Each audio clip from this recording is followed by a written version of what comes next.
SKK Migas dan PT Seleraya Merangin II atau SRMD memberi bantuan sosial untuk masyarakat di Bumi Lansrasan, Sekentenan. Bantuan secara simbolis diserahkan kepada Bupati Kabupaten Musirawas Hajar Ratna Mahmud yang menyambut baik perhatian dan bantuan dari SKK Migas dan PT SRMD tersebut guna membantu penanganan COVID-19 di Kabupaten Musirawas.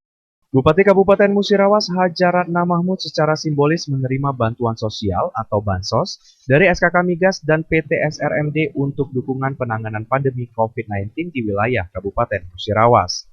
Kamis siang di halaman depan kantor Bupati Musirawas di Desa Muara Beliti Baru, Kecamatan Muara Beliti.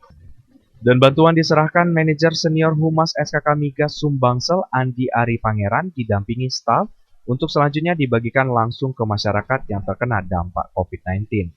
Manajer senior Humas SKK Migas Sumbangsel Andi Ari Pangeran mengatakan, berdasarkan survei dari rekan-rekan PT Seleraya Merangin II untuk mendukung pemerintah Kabupaten Musirawas dalam penanganan COVID-19, maka pihaknya memberikan bantuan beras sebanyak 1.000 kg atau 200 sak yang akan disalurkan dan diterima oleh pemerintah Kabupaten Musirawas dan nantinya disalurkan kepada yang berhak menerimanya.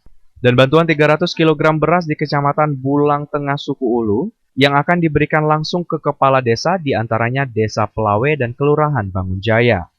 Selain bantuan beras, pihaknya juga memberikan bantuan berupa alat tulis, paket souvenir KKS, alat kesehatan, guna mendukung pencegahan COVID-19 di tengah masyarakat. Dan diberikan juga masker, makanan tambahan, multivitamin, dan pembinaan kelompok usaha pertanian.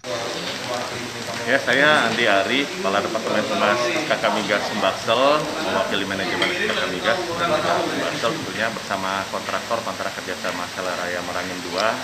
Hari ini bersama Ibu Ratna, Bupati Musirawas, tempat di kantor Bupati, kami menyampaikan bantuan berupa sembako beras sebanyak 1,3 ton yang akan diserahkan kepada Satgas Covid Pemkab Murah untuk turut membantu pemerintah daerah dalam penanganan COVID-19 yang membutuhkan, dan juga ada beberapa peralatan sekolah dan juga protokol kesehatan ya berupa hand sanitizer, masker, dan juga alat tulis beserta tas yang kita tujukan kepada adik-adik di sekolah dasar yang ada di sekitar wilayah operasi Seleraya Merangin II. Sementara itu, Bupati Kabupaten Musirawas Hajar Ratna Mahmud mengatakan, dirinya sangat senang adanya bantuan dari SKK Migas dan Seleraya Merangin II ini, karena bisa membantu dan meringankan beban masyarakat yang terkena dampak COVID-19 di wilayah Kabupaten Musirawas. Bantuan dari PT Seleraya Merangin II, kami secara langsung mengucapkan atas nama pemerintahan dan saya pribadi terima kasih. Dan lagi tadi agak terlambat ya, jadinya jam berapa? 9 ya. Tadi ada DPR RI, Pak Ican. Rajab Silampari TV melaporkan.